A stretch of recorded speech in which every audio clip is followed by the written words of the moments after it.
우리는 확실히 이전보다 좋은 시대를 살고 있습니다. 3, 40년 전만 해도 끼니마다 밥을 해야 했고요.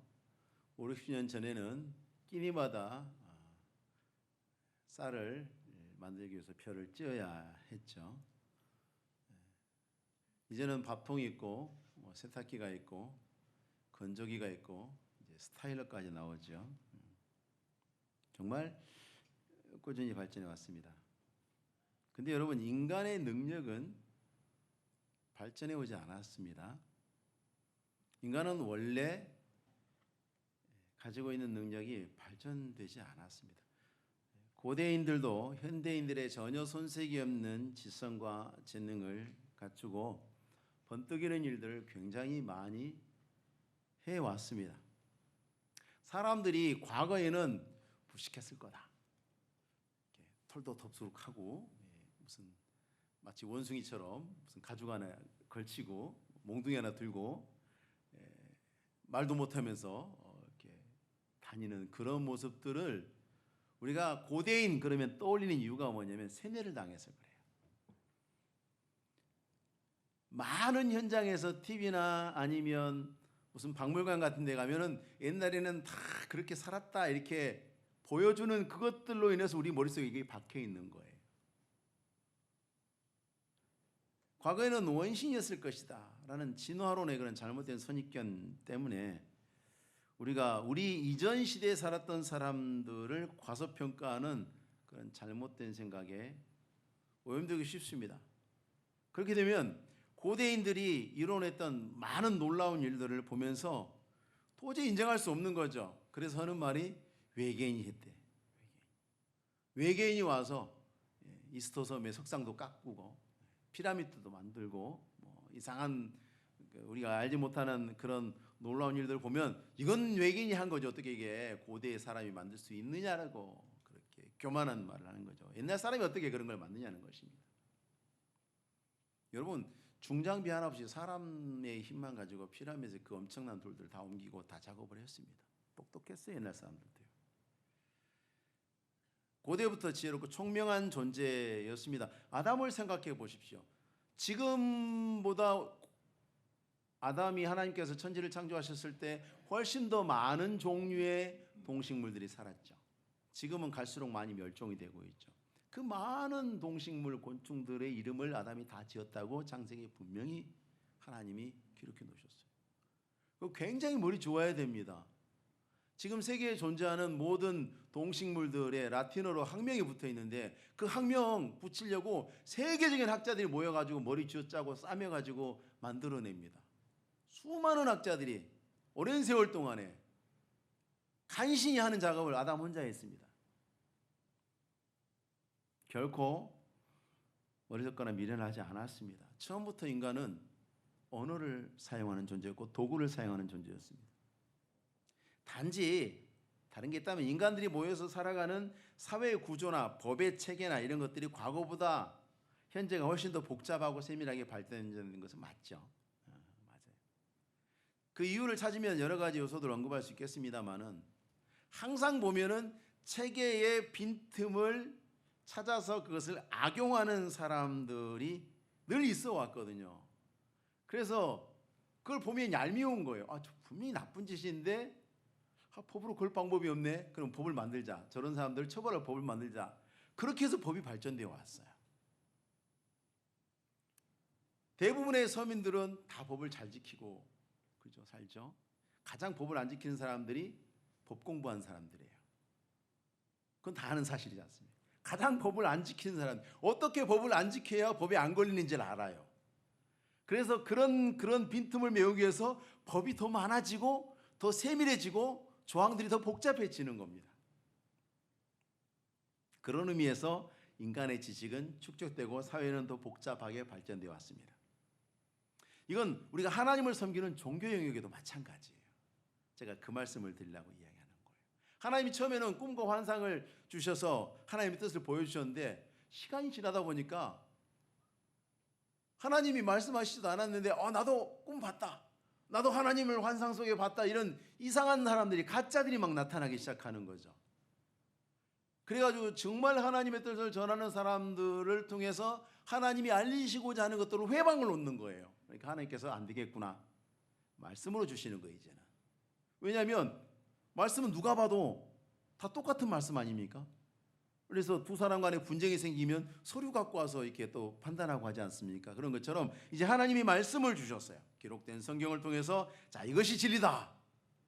그러다 보니 이제는 또 말씀 가지고 악하게 왜곡하는 사람들이 또 등장해요.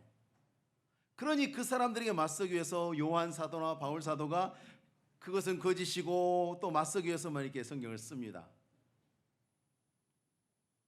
그리고 나서 이제 성경이 다 기록이 끝난 다음에도 성경의 해석을 가지고 또 이상한 이야기를 하니까 교회에서는 그런 거짓된 성경 해석에 맞서서 성경의 진리도 지켜야 되고 교회에 출석하는 성도들도 보호해야 되니까 성경을 연구하고 정리해서 또 교리를 만듭니다.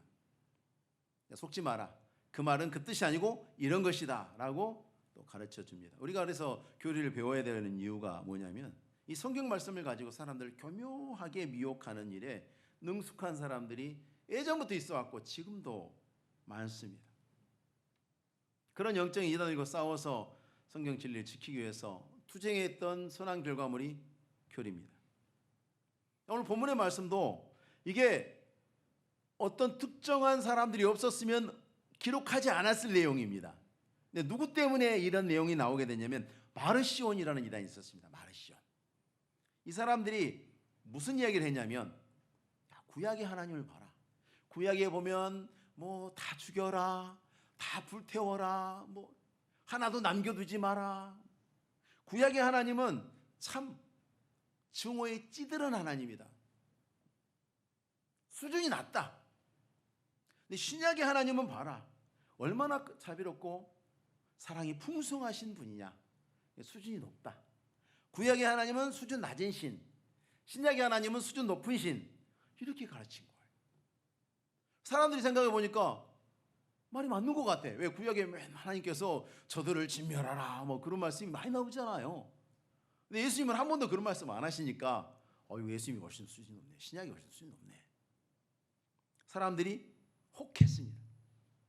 요한이 이 거짓말에 그건 거짓말이다, 진실을 내가 가르쳐 주겠다. 그리고 쓴 것이 오늘 본문의 말씀입니다.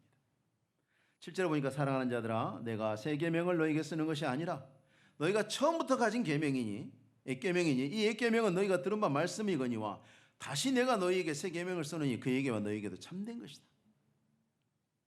구약과 신약이 다른 게 아니고 옛계명이나 새 계명이나 내가 지금 쓰고 있는 건 새 계명인데 너희가 처음부터 가진 옛계명이 그 계명이 같은 계명이 지금 그 이야기거든요.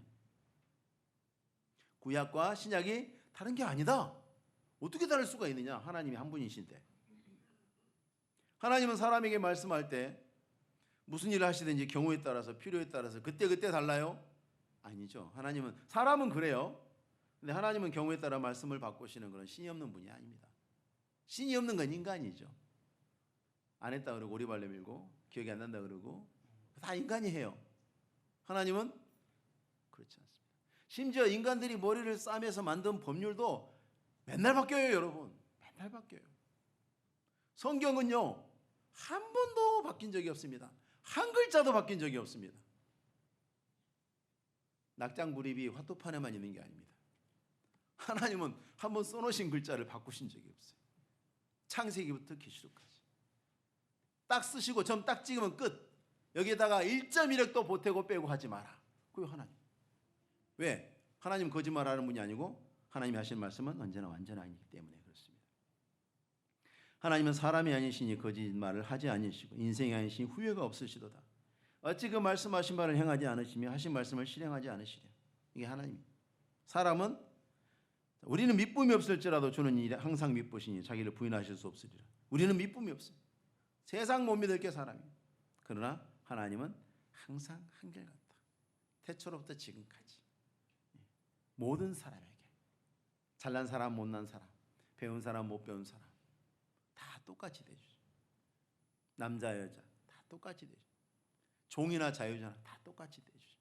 헬라인이나 이방이나 다 똑같이 대주죠. 구약의 말씀은 신약의 말씀과 같이 구원하시는 한 분 하나님의 말씀이다. 그런데 왜 예수님께서는 새 계명이라 그러셨을까?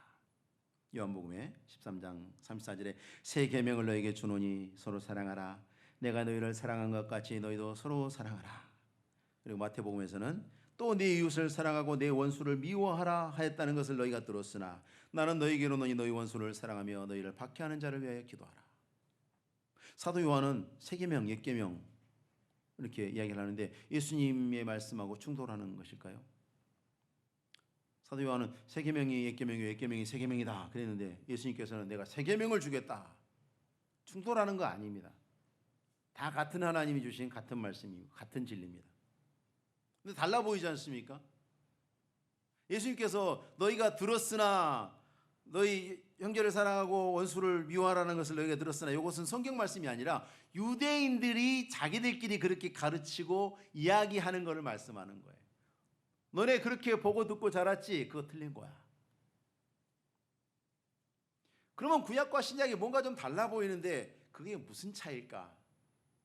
해상도의 차이를 생각해 보십시오.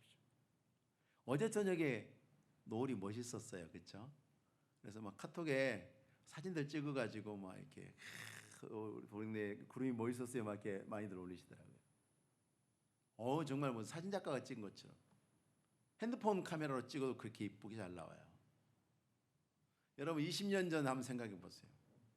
20년 전에 그 디지털 카메라 처음 나왔을 때 20메가짜리 해상도 어때요? 필름이 안 들어가서 좋긴 했지만 참 흐릿했죠. 같은 장면을 사진으로 찍어도 보여줄 수 있는 게 좀 달라요. 분명히 장면이 왜곡되지는 않았는데 자세히 보이지가 않아요. 흐릿하죠. 요즘은 기술이 발달해가지고 2차 세계대전 당시에 그 오래된 필름, 70년, 80년 된 그 필름들 있지 않습니까?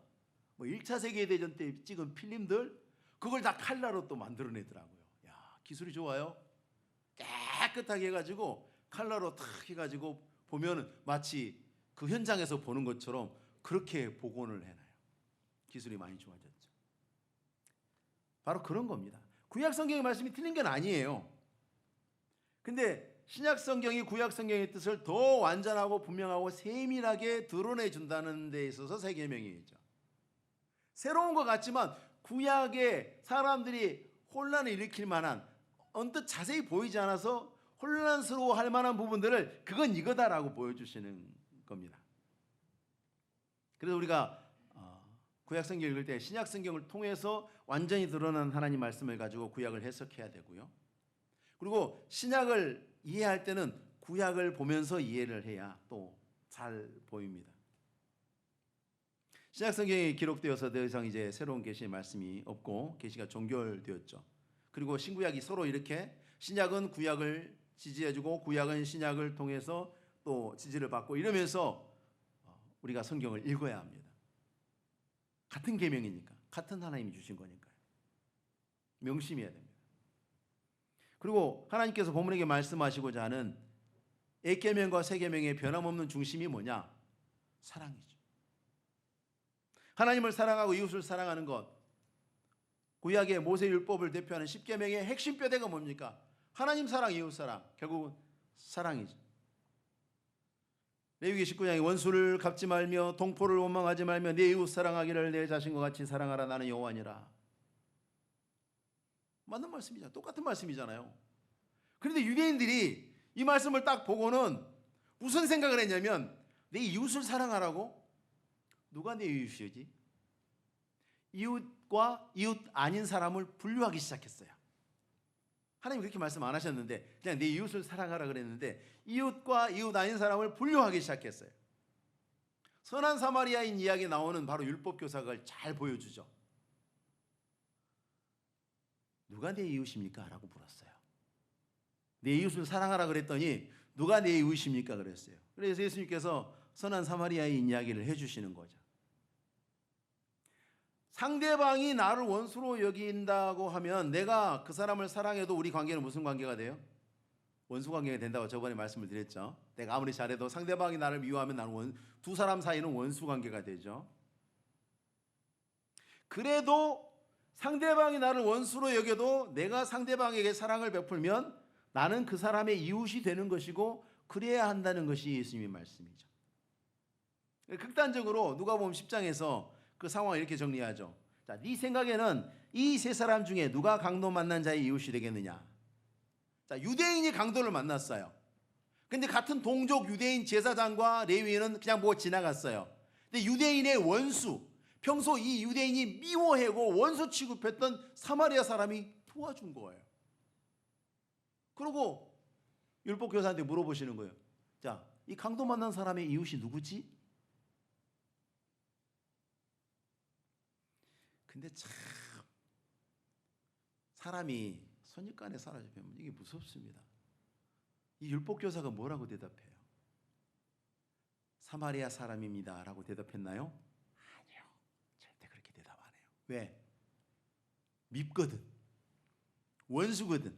사마리아라는 단어를 입에 넣기가 싫거든요. 그래서 뭐라고 대답하냐면 자비를 베푼 자니이다. 그렇게 대답해요.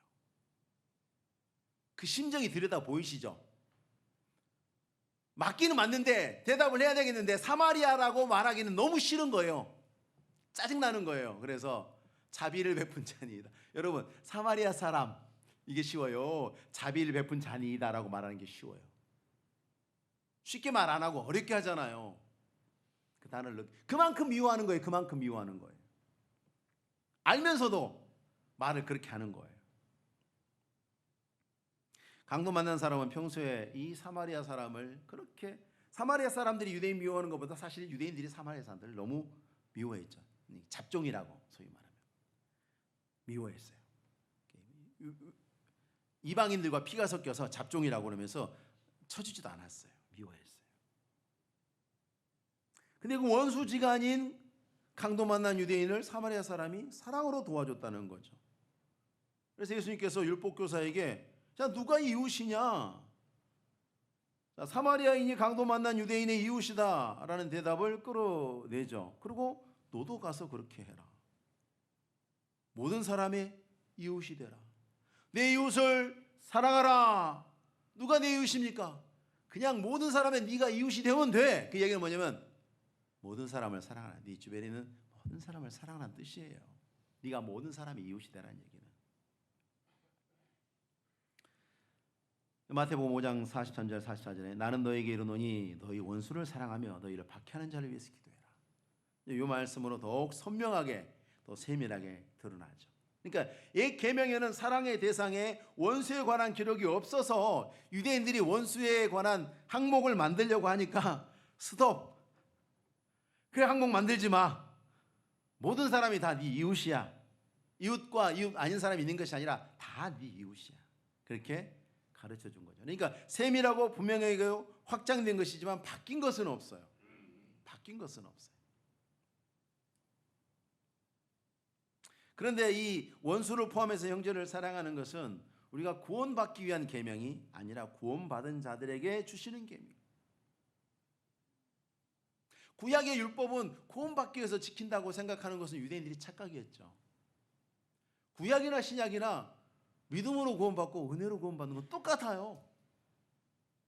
하나님께서 십계명을 잘 지키는 이스라엘 백성들을 출애굽시켰나요? 출애굽시켜놓고 십계명 주셨나요? 출애굽이 먼저죠. 홍해바다 건넌 게 먼저죠. 구원하시고 말씀을 주셨어요. 그러니까 이 말씀은 구원의 조건이 아니에요. 구원받은 자들에게 주신 거죠. 하나님이 우리에게 사랑을 요청하시는 것은 구원받은 자에게 요청하시는 거예요. 그래서 우리가 형제를 사랑하는 것은 예수 그리스도의 십자가로 구원하신 은혜를 받은 사람이라는 증거죠. 이스라엘 백성들 광야의 출애굽에서 광야의 시내산 밑에 있는 사람들에게 율법을 주셨기 때문에 그 율법을 받았다는 것은 그 사람이 시내산 밑에 있었다는 뜻이에요. 그래서 하나님의 구원하신 은혜를 받은 사람이 형제를 사랑하는 거죠. 8절 말씀해 보십시오. 그게 나오지 않습니까? 자, 다시 내가 너에게 새 계명을 써노니 그에게와 너에게도 참된 것이라. 이는 어둠이 지나가고 참빛이 벌써 비침이니라. 빛이 먼저 비쳤어요. 빛이 먼저 비친 거예요. 어둠이 물러가고 빛이 먼저 비친 거예요. 벌써 비칩니다. 구약의 이사야에서도 똑같은 말씀을 하세요. 자, 일어나라 빛을 발하라. 그러면서 이는 이게 왜냐하면 뜻이에요. 왜냐하면 너의 빛이 이르렀고 여호와의 영광이 너 위에 임하였음이니라. 야, 하나님이 너한테 빛을 비춰주니까 너도 빛을 비춰야지. 그 뜻이죠. 내가 거룩하니 너희도 거룩하라. 하나님이 빛을 비춰주시고 하나님 우리를 사랑하시고 너희도 사랑해라. 그거예요. 네가 사랑하는 거 봐가면서 내가 천국에 보내든지 안 보내든지 그때 가서 결정하마. 그게 아니라는 얘기죠. 만약에 그렇다면 여러분 찬송하는 게 이게 잘못된 거예요. 우리가 찬송하는 건 하나님 앞에서 감사해서 찬송하는 게 아니고 뭡니까 이게? 아부하는 거죠. 저 천국에 좀 보내주세요. 저 찬송 열심히 하는 거 보이시죠? 뭐가 달라요? 아부하는 거하고 같지. 아직 구원이 확정되지도 않은데 뭘 감사해? 북한에서 위대한 수령님 감사하는 거하고 똑같아요. 잘 보여야 되니까. 여러분 잘 보이려고 예배 드리십니까? 아니잖아요. 잘 보이려고 헌금 드리세요? 잘 보이려고 헌금 드리는 거는 그게 뇌물이에요. 그게 감사헌금이 아니고 그게 뇌물이라고요. 그게 하나님한테 무슨 공사금 걸어놓습니까? 아니지 않습니까? 감사해서 하는 거예요. 구원받은 사람이 하는 거예요. 받은 은혜에 하는 거예요. 은혜 받은 사람이 하는 것입니다. 그래서 요한일서 4장 19절 요 바로 뒷장에 보니까 우리가 사랑하면 그가 먼저 우리를 사랑하셨습니다. 그가 먼저 우리를 사랑하셨습니다. 그러니까 우리가 사랑할 수 있는 것이지 하나님 우리를 사랑하셨고 하나님 우리에게 은혜 안 주시고 하나님께서 우리를 구원하지 않으셨으면 그냥 말로 택도 없는 거죠. 뭘 기대할 수 있겠어요 우리에게. 택도 없는 거죠. 근데 우리에게 그것이 있는 것은 뭐냐면 하나님이 우리를 사랑하셨고 우리가 그 은혜를 받았다는 증거인 거예요. 그러니까 더 힘써야 하는 거죠.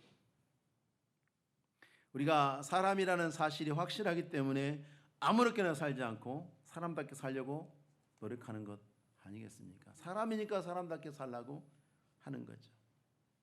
강아지 아무리 옷 입히고 학교 보내고 이빨도 닦아주고 파마도 해주고 그래도 사람 안 돼요. 강아지는 강아지죠. 사람에게 사람 노릇하라고 하는 거죠. 거의 당연한 거라고 우리는 생각합니다.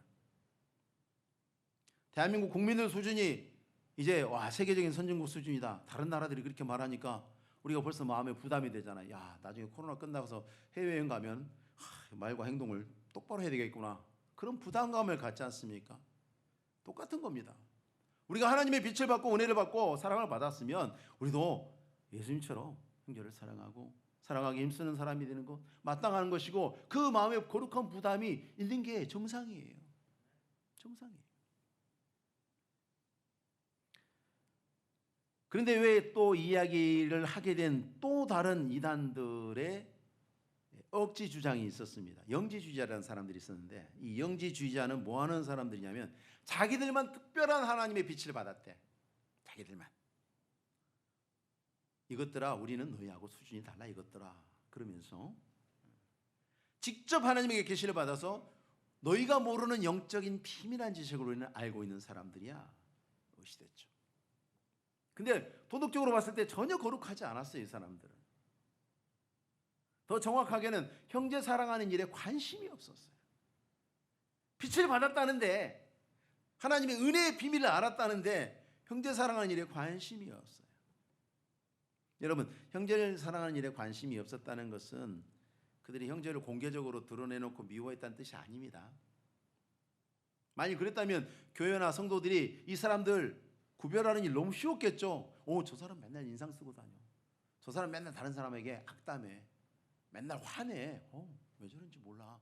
얼마나 구별이 쉬워요. 근데 안 그래. 안 해 하는데 관심이 없어.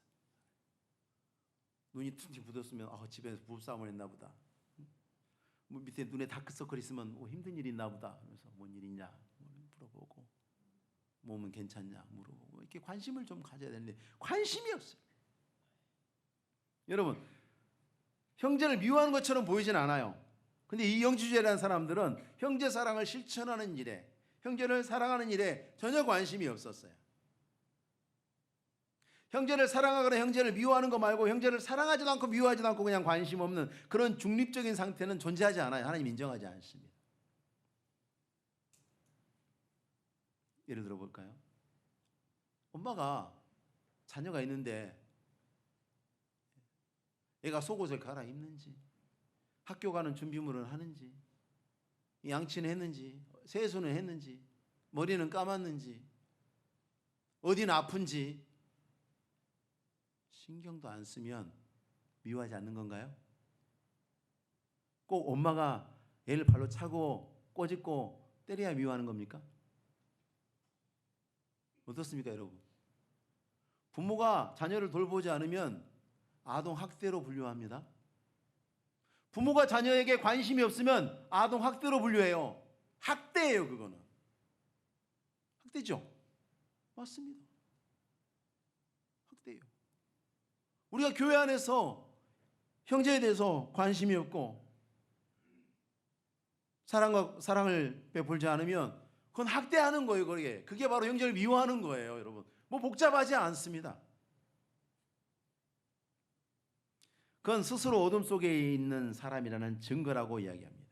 사랑은 하나님의 구원받은 사람의 증거고 형제를 사랑하지 않는 것은 어둠 속에 있는 사람이라는 증거죠. 우리가 교회에 어울려서 이렇게 뭐 수다 떨고 노는 거 그게 형제사랑 아니에요. 그런 친교 모임은 세상에 흔해요. 마음으로 사랑하고 삶으로 실천하는 거죠. 그걸 안 하면 사도 요한이 그 형제를 미워하는 자이며 지금까지 어둠에 있는 자다라고 단호하게 규정하고 있는 거, 이거 우리가 엄중한 마음으로 받아들여야 됩니다. 해도 그만 안 해도 그만이 아니라 적극적으로 실천하지 않는 것 자체가 심각한 문제예요. 구원받은 사람도 이럴 수 있어요. 구원받은 사람도 죄 짓지 않습니까? 구원받은 사람들이 짓는 죄 중에 어떻게 보면 제일 심각한 것 중에 하나가 형제 사랑하지 않는 거예요. 교회에서 사랑하지 않는, 다른 사람한테 관심이 없는 거예요. 누가 어떻게든지 마음 쓰지 않는 거죠. 사람들은 다 자기 인생 잘 살려고 합니다. 우리는 길을 간다고 규정하고 바른 길을 걸어야 한다고 생각합니다. 멋진 인생을 살고 싶고 의미 있는 시간을 보내고 싶어 하죠. 어떤 길이 바른 인생의 길이겠습니까? 어떤 직업을 선택하는 겁니까? 어떤 배우자를 선택하는 것이, 그런 생각하는 사람이 있습니다. 사주팔자 보고 궁합 보고 막 그러죠. 그렇죠? 인생이 너무 중요하다고 생각을 합니다. 좌우한다고 생각을 합니다. 어떤 사람은 어디서 사느냐가 제일 중요하다고 생각합니다. 이런 사람들은 풍수지리를 따르는 사람들이죠. 집의 위치나 조상의 묘의 위치가 중요하다고 생각합니다. 좌청룡 우백호, 배산임수, 왕이 날 자리다, 뭐 그런 거에서 조상 대통령 나오려면 조상 묘부터 옮기고 막 그런 거 합니다. 근데 하나님은 다른 이야기 하시죠. 10절의 말씀 보십시오. 10절 말씀 같이 읽어보겠습니다. 시작. 그의 형제를 사랑하는 자는 빛 가운데 거하여 자기 속에 거리낌이 없으나. 이 거리낌이라는 것은 걸려 넘어지게 하는 거, 올감이란 뜻입니다. 걸려 넘어지게 하는 것이 없게 만들어 놓은 것이 뭐죠? 길이잖아요. 도로. 여러분이 운전을 하고 가는데 고속도로에서 갑자기 구덩이가 나타나서 거기 차가 빠져가지고 차가 부서지고 사람이 다쳤어요. 누가 책임져야 돼요? 도로공사. 왜요? 당연히 길은 평탄해야 된다는 것이 상식이고 길을 평탄하게 관리해야 될 책임이 있는 거예요. 그걸 못하면 문제가 생기는 거죠. 길은 그래야 해요. 우리가 가는 인생길도 바른 길이어서 거기에 이와 같은 올감이 걸려 넘어지게 하는 것이 없어야 하죠. 어떤 길이? 형제를 사랑하는 자는 빛 가운데 거하여 자기 속에 거리낌이 없어. 사주팔자가 중요한 게 아니고 궁합이 중요한 게 아니고 풍수지리가 중요한 게 아니고 그 다른 게 중요한 게 아니고 네가 형제를 사랑하면서 빛 가운데 거하면 네 가는 인생에 걸릴 길이 없다. 네가 걸려서 넘어질 올무가 없다. 하나님께서 그렇게 그 길을 관리하셨어요. 어떤 길로요? 시온의 대로로 관리하셨어요. 네 삶에 네가 걸려 넘어져서 범죄하고 악을 행하고 어둠 가운데 있는 일이 발생하지 않을 것이라는 말씀입니다. 형제를 사랑하지 않으면 가장 먼저 해를 당하는 것이 나 자신이죠. 왜? 본문에 말씀하신 이미 네가 어둠 가운데 있다. 어둠 가운데 있는 사람은 그 다음에 뭡니까? 길을 알지 못하죠. 길을 알지 못하고 열심히 가는 것을 우리는 방황한다고 이야기합니다. 과정도 의미도 목적도 없습니다. 하나님이 태초에 인간에게 생명을 주실 때 부여하신 목적이 사랑이에요. 하나님을 사랑하고 피조물들을 사랑하고 이웃을 사랑하는 것이 인간의 목적입니다. 그래서 그 사랑 안에서 행하고 살아가는 사람이 제대로 사는 거고 바르게 사는 거고 가장 멋지게 사는 거죠. 하나님 믿지 않는 사람은 어둠에 눈이 멀어서 뭔가 이런 것 저런 것 이런 것 찾아다니고 쫓아다니고 열심히 하지만 결국은 뭐냐면 갈 바를 알지 못하는 것이고 길을 찾지 못하는 것이고 예수님 말씀하신 것처럼 보기는 보아도 보지 못하고 듣기는 들어도 듣지 못하는 그런 상태에 빠져서 살게 되는 것입니다. 우리가 예수를 믿음으로 십자가의 공로에 힘입어서 모든 죄를 용서받고 하나님 자녀 되었죠. 구원받은 주의 백성이 되었습니다. 그렇지만 우리가 동시에 연약해서 범죄하는 일도 많습니다. 정죄받을 죄인은 아니라고 할지라도 우리가 죄의 유혹을 받아서 죄의 결과에 영향을 받고 죄의 책임을 져야 되는 일들이 늘 생깁니다. 그 중에 우리가 특별히 주의해야 될 것이 우리가 사랑하지 않는 만큼 더 많이 고통당하고 더 먼저 고통당합니다. 영적인 감각이 눈이 멀어지듯이 무뎌지고 우리의 삶이 소득이 없어요. 우리의 시간이 헛되이 낭비됩니다. 그래서 우리는 사랑의 불을 밝게 됩니다. 사랑의 불을 밝히셔야 돼요. 하나님 앞에 나아가서 모든 사랑은 하나님으로부터 우리에게 시작됐기 때문에 하나님 앞에 나아가서 우리 안에 사랑으로 충만하게 되어서 우리가 형제를 사랑하고 원수를 사랑하고 그로 말미암아서 우리가 삶 속에서 인생의 길 속에서 길을 잃지 않는 하나님이 준비하시는 시온의 대로를 걷는 그런 삶을 살아야 됩니다. 근데 걸림돌이 있죠. 본절 15절이 나와요. 요한 1서 2장 15절에 이 세상이나 세상에 있는 것들을 사랑하지 마라. 누구든지 세상을 사랑하면 아버지의 사랑이 그 안에 있지 아니하니 경계 말씀하십니다. 세상이나 세상에 있는 것들을 사랑하면 하나님의 사랑으로 충만해져서 하나님 말씀하신 대로 원수를 사랑하고 이웃을 사랑하는 데 걸림돌이 되는 거죠. 돈을 사랑하면 돈 때문에 싸우고요. 권력을 사랑하면 권력 때문에 싸우고요. 사람을 사랑하면 사람 때문에 싸웁니다. 그렇죠? 생각해 보세요. 사람들이 싸우는 건 그 뭔가를 사랑하는데 그게 한 개인데 두 사람이 사랑하면 싸워요. 사랑 싸움이 뭡니까? 여자 하나 놓고 남자 둘이 싸울 때, 남자 하나 놓고 여자 둘이 싸울 때, 사랑 싸움이잖아요. 이 세상이나 세상에 있는 것들을 사랑하지 마. 그들 사랑하면 하나님을 사랑할 수 없습니다.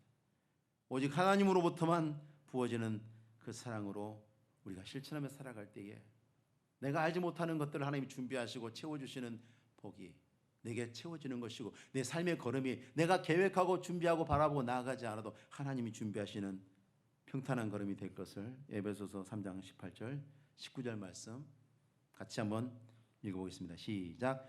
능히 모든 성도와 함께 지식에 넘치는 그리스도의 사랑을 알고 그 너비와 길이와 높이와 깊이가 어떠함을 깨달아 하나님의 모든 충만하신 것으로 너에게 충만하게 하시기를 구하노라. 그리스도의 사랑을 알고 행하는 자들에게 하나님께서 모든 충만한 것으로 너에게 충만하게 하시는 은혜가 약속이 되는 것입니다.